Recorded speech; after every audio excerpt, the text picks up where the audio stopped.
Alhamdulillah, segala puji bagi Allah yang terpuji atas kesempurnaan dan keagungan, dan terpuji atas kenikmatan demi kenikmatan, yang mana termasuk kenikmatan besar melebihi dari kenikmatan makan dan minum, kesehatan dan yang semisalnya adalah kenikmatan dalam bentuk di mana Allah Subhanahu wa taala memudahkan kita untuk sebuah ketaatan, sebuah ibadah yang dengannya di detik yang sama, di waktu yang sama kita terhindar dari melakukan hal-hal yang justru akan merugikan kita. Karena sebagaimana dikatakan oleh para ulama, tidaklah berlalu, tidaklah lewat satu detik dalam kehidupan seorang hamba kecuali dia diantara pahala atau dosa. Kalau sedang tidak melakukan pahala, berarti sedang melakukan sesuatu yang ada kemungkinannya adalah dosa. Dan sebagaimana kita ketahui, keistiqomahan, husnul khatimah, ketakwaan merupakan upaya yang membutuhkan kontinuitas usaha yang berkesinambungan, investasi jangka panjang, sehingga dengan berjalannya waktu, ibadah, amal saleh menjadi warna yang dominan pada diri seorang hamba. Sebagaimana sabda Rasulullah sallallahu alaihi wasallam, "Wa ma yazalul abdu yataharra sidqa hatta yuktab indallahi siddiqa." Tidaklah seorang dalam kehidupan ini mengupayakan kejujuran, ketulusan, kecuali sebagai implikasinya Allah Subhanahu wa taala akan menjadikan kejujuran warna dari hamba yang bersangkutan. Dan juga sebagaimana sabda Rasulullah sallallahu alaihi wasallam, "Wa man yatasabbar yusabbirullah." Barang siapa mengupayakan dirinya untuk bisa bersabar di setiap langkah dan momen di kehidupannya, maka sebagai kompensasi atau balasan Allah Subhanahu wa taala akan mengaruniakan dan menyematkan pada hati hamba kemampuan untuk bersabar dan menjadi pribadi yang bersabar. Maka kita bersyukur kepada Allah Subhanahu wa taala di momen ini yang merupakan salah satu dari ratusan atau bahkan ribuan momen yang akan kita jalani dalam kehidupan kita. Allah mengaruniakan untuk kita mampu melewatkannya dalam ketaatan, dalam ibadah, dalam hal yang akan menjadi sebab kebaikan kita dan bertambahnya catatan amal kebaikan kita di sisi Allah Subhanahu wa taala. Karena sebagaimana dikatakan, talabul ilm ibadah, menuntut ilmu itu adalah ibadah. Dan bahkan sebagian ulama mengatakan al ilmu la ta'tiluhu syai' liman hasunat niyyatuh. Ilmu itu tidak bisa disamakan dengan apapun, dengan amalan apapun, asal niat seseorang itu ikhlas. Ikhlas bukan mengejar sesuatu, ikhlas tasfiyatul qalb min iradati ghairillah, membersihkan hati dari segala bentuk keinginan selain Allah Subhanahu wa taala. Maka al-ilm la ta'diluha syai' illa man hasunat niyyatuh. Ilmu itu dibandingkan amalan-amalan yang lain tidak ada bandingannya, tidak ada yang sebanding dengan ilmu bagi orang-orang yang ikhlas dalam menuntut ilmu. Adapun jika seorang tidak ikhlas dalam menuntut ilmu, nas'alullah al-afiyah wa na'udzubillahi min ilmin la yanfa', maka sebagaimana dikatakan oleh Sufyan bin Uyainah rahimahullah taala. Apa kata Sufyan? Al-ilmu in lam yanfa' dhar. Ilmu itu jika tidak memberikan manfaat kepada pemiliknya, dia akan memudaratkannya. Jadi seperti pedang bermata dua.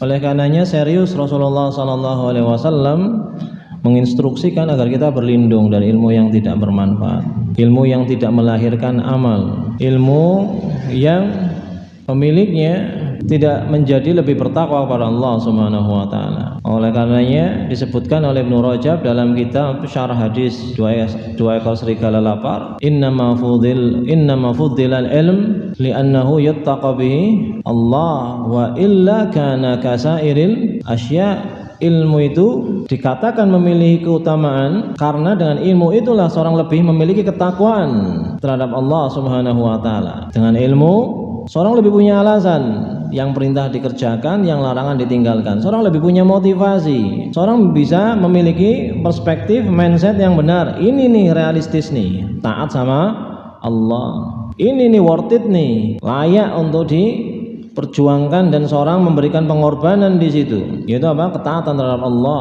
Pada saat sebagian manusia menganggapnya sebagai sikap yang berlebihan. Apa harus kayak gitu supaya masuk surga? Ada sebagian orang dengan lugunya menyampaikan apa harus kayak gitu supaya masuk surga. Seakan-akan apa? secara implisit dia hendak menyampaikan, yang kaya saya saja insya Allah masuk surga. Apa harus kayak gitu? Sementara sahabat sebagaimana kita ketahui, tidak ada seorang pun di antara mereka yang punya optimisme bakalan masuk surga dengan banyaknya amalan yang mereka lakukan. Justru ya, dan Ibnu Qayyim menyampaikan, wa min alamati sa'adati wal falah annal abda kullama zida fil amal zida fil khauf. Dalam kitab Al-Fawaid disebutkan, dan diantara tanda dan indikator kebahagiaan dan keselamatan adalah ketika seorang hamba semakin diberikan inspirasi untuk beramal lebih banyak, semakin dia punya lebih rasa takut terhadap chance-nya, kesempatannya untuk masuk ke surga. Ya, maka sekali lagi, ilmu dan majelis ilmu adalah kenikmatan besar. Wala ya'riful fadla illa dawu. Dan tidak ada yang bisa mengenali keutamaan sebagai keutamaan kecuali memang Allah, hamba-hamba yang Allah muliakan dengan perspektif yang benar. Kita sering dengar pondok itu apa? Oh, nakal tak lebih orang pondok, kan gitu. Bandel lah masukin ke pondok. Nah, ini kan udah mindset ya. Dan insyaallah huda tidak akan seperti itu insyaallah. Menuntut ilmu adalah kenikmatan yang dengannya kita mengetahui bobot dari sebuah amalan, substansi dari sebuah perintah yang semuanya kita tahu disyariatkan oleh Allah untuk kebaikan hamba. Allah dengan kemahatauannya memerintahkan, melarang dan menetapkan, dan semua itu untuk kebaikan hamba. Meskipun mungkin hamba ada yang berasumsi, kenapa sih kita nggak dibiarkan terserah kita kemudian dimasukkan surga? Ya nggak? Kenapa nggak seperti itu aja? Diciptakan, dipersilakan, terserah kita mau apa, tapi nanti dimasukkan apa?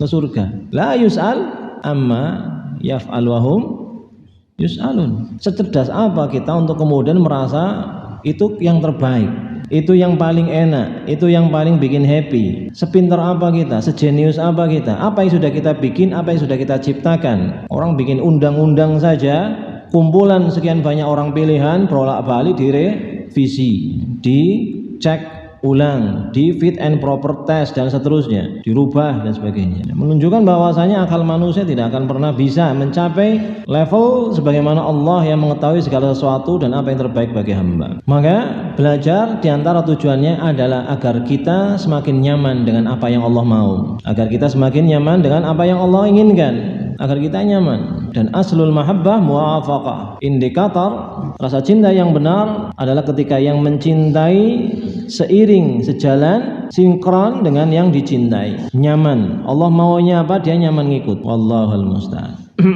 Wallahul musta'an. Maka demikian juga terkait dengan materi kita tentang birrul walidain. Tentang birrul walidain adalah perintah dari Allah untuk setiap anak, dan kita adalah anak dari setiap orang tua kita, agar berbakti kepada mereka, karena disitulah keberkahan, disitulah kebaikan, disitulah ya sebab dan faktor pendukung yang dengannya seorang memuliakan seorang hamba, dan disegerakan kompensasinya di dunia sebelum di akhirat. Man barra biwalidayhi lam yamut mautatassu. Dengan pengalaman yang didapati oleh para ulama dan testimoni yang mereka ketahui, mereka menyampaikan barang siapa yang berbakti kepada kedua orang tuanya tidak akan hidup kebelangsa. Itu kenapa kita mendidik anak kita agar tidak durhaka terhadap kita orang tuanya.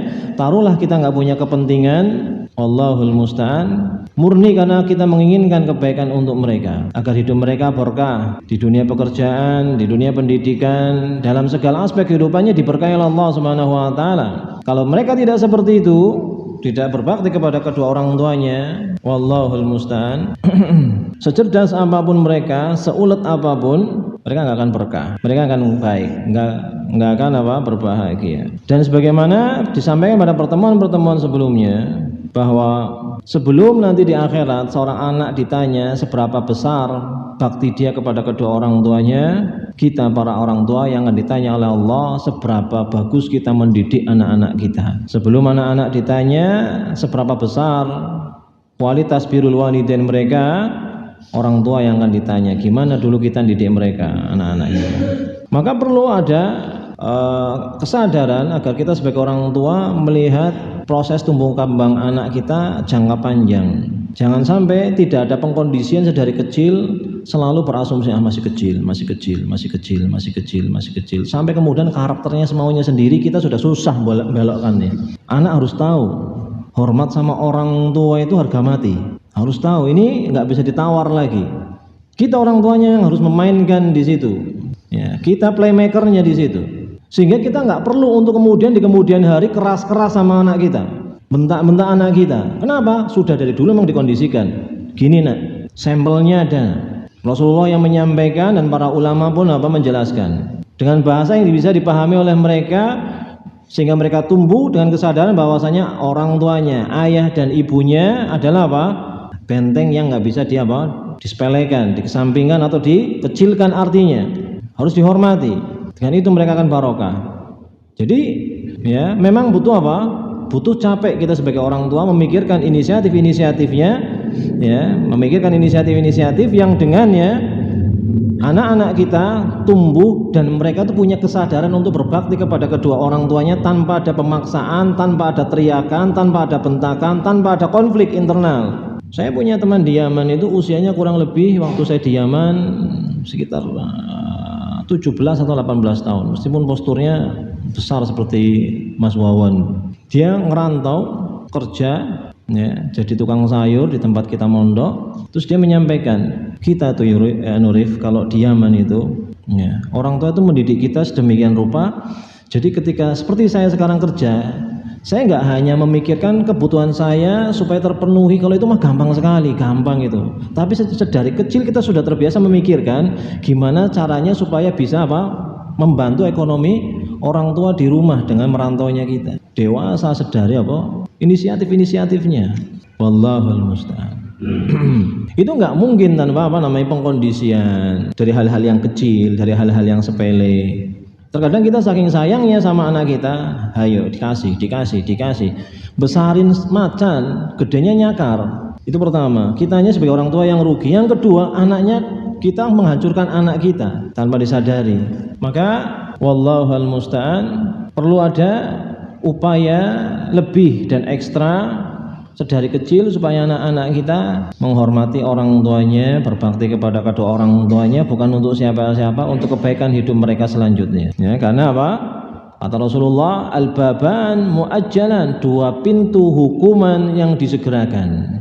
Dua pintu dosa atau dua dosa yang hukumannya disegerakan di dunia sebelum di akhirat, diantaranya adalah kedurhakaan. Maka meskipun ini bukan acuan ya, dan jangan sampai jadi acuan, orang-orang besar sekali, meskipun enggak cuma muslim, yang kafir juga, orang-orang besar itu muncul dari anak-anak yang dari orang-orang yang terhadap orang tuanya punya respect, punya penghormatan, berbakti kepada kedua orang tuanya. Dan itu jangan jadi acuan ketika seorang berbakti kepada kedua orang tuanya. Saya biar kayak gitu, enggak. Orang mukmin berbakti kepada kedua orang tuanya karena itu perintah dari Allah Subhanahu wa taala, karena itu akses menuju surga. Karena itu perintah kedua setelah tauhid. Nah, maka di sini penulis membawakan poin-poin yang masuk kategori kedurhakaan supaya kita punya inisiatif lebih untuk menghindarinya. Di antaranya yang poin ke-31 adalah tagharrub anil walidaini duna idnihima wa dunal hajah ila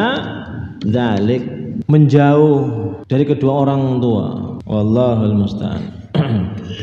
Ya, apa kalau bahasa kita? Gimana kalau kita kalau tagerrub kita kerja di Jakarta, kerja di luar Jawa, apa namanya kalau kita? Ngerantau. Ya, merantau jauh dari orang tua tanpa seizin keduanya. Ini durhaka, ya, durhaka. Tanpa ada kebutuhan untuk dia merantau dan menjauh dari kedua orang tuanya. Ini adalah bentuk kedurhakaan. Oleh karenanya dulu ada seorang ulama, Bundar Muhammad ibnu Bashar, salah satu syekhnya Imam Al-Bukhari rahimahumullah, ketika teman-temannya itu keluar negeri untuk mencari hadis, dia pun akhirnya terpancing untuk juga ikut bersama teman-temannya sesama penuntut ilmu keluar negeri. Tapi ketika dia izin sama bapak atau ibunya, nggak diizinkan. Akhirnya ihtisaban, dengan berikhtisab dia bertahan mendampingi ibunya menuntut ilmu di tempat dia tinggal, tidak menjauh dari kedua orang tuanya, dan Allah berikan keberkahan. Ya, beliau sampai di level yang rekan-rekannya tidak sampai ke situ. Cukup menjadi prestasi beliau sebagai ulama adalah ketika beliau menjadi menjadi gurunya Imam Bukhari. Jadi sebagian a'immah itu mereka berbangga bukan dengan dengan wah guru saya ini, kalau sekarang gitu, guru saya Syekh Albani, Syekh bin Baz, Syekh bin Utsaimin. Ini enggak, ini guru yang bangga Pak, saya gurunya Imam Bukhari. Nah, kayak kita di sini, kita apa temannya Mas Marzuki. Nah, ya, nah. Maka diberkahi oleh Allah Subhanahu wa taala. Ya, dan Imam Bukhari rahimahullah taala dalam Sahih Bukhari membawakan apa? Memilih para perawi hadis yang tidak hanya punya kompetensi untuk kemudian dikatakan hadisnya diterima, enggak. Para perawi yang hadisnya diterima riwayatnya itu bertingkat-tingkat, dan beliau mengambil untuk Sahih Bukhari yang levelnya paling atas. Tidak semua yang dia itu thiqah, terpercaya, kemudian diambil riwayatnya di Sahih Bukhari, enggak.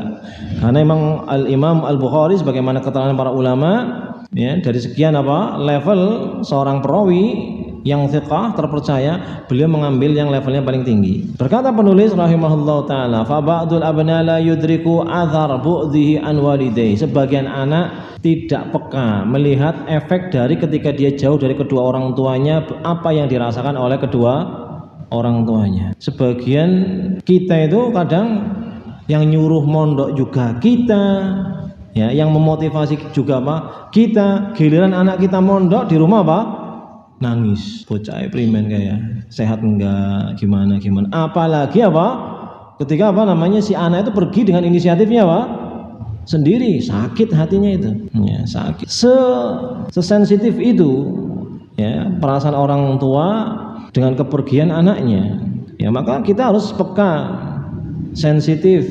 Fa tarahu yas'alil ghurbah wal bu'di 'anil walidain duna an yasta'dinahuma. Sehingga terkadang sebagian anak karena lemahnya sensitivitas yang ada pada dirinya, ya, atau karena kebengalan yang ada pada dirinya, capek dibilangin sama orang tua, capek konflik sama orang tua, capek disuruh sama orang tua, dia cari-cari alasan untuk supaya jauh dari orang tuanya, cari beasiswa kah, pokoknya kalau bisa keluar dari dari rumah. Dia nggak sadar bahwasanya al jazaa'u min jinsil amal, balasan akan sesuai dengan jenis perbuatan. Wallahu yu'amilul ibad kama yu'amilu, ya, ibadihi. Allah akan memperlakukan seorang sesuai dengan bagaimana orang tersebut memperlakukan orang lain. Sebagaimana dia memperlakukan orang tuanya dengan ketidakpekaan, besok ketika dia punya anak, dia akan mendapatkan yang serupa. Pada saat dia butuh sama anaknya nggak peka. Anaknya cuma mikir egonya. Waduna an yahtaj ilal ghurbah, dan bahkan terkadang perginya itu tanpa ada pertimbangan yang logis. Tidak ada kebutuhan untuk pergi sebenarnya. Tidak ada kebutuhan untuk kemudian dia pergi. Ya, terkadang sekedar pengen punya banyak pengalaman. Terkadang sekedar temannya pergi keluar kota, dia pun pengen keluar kota.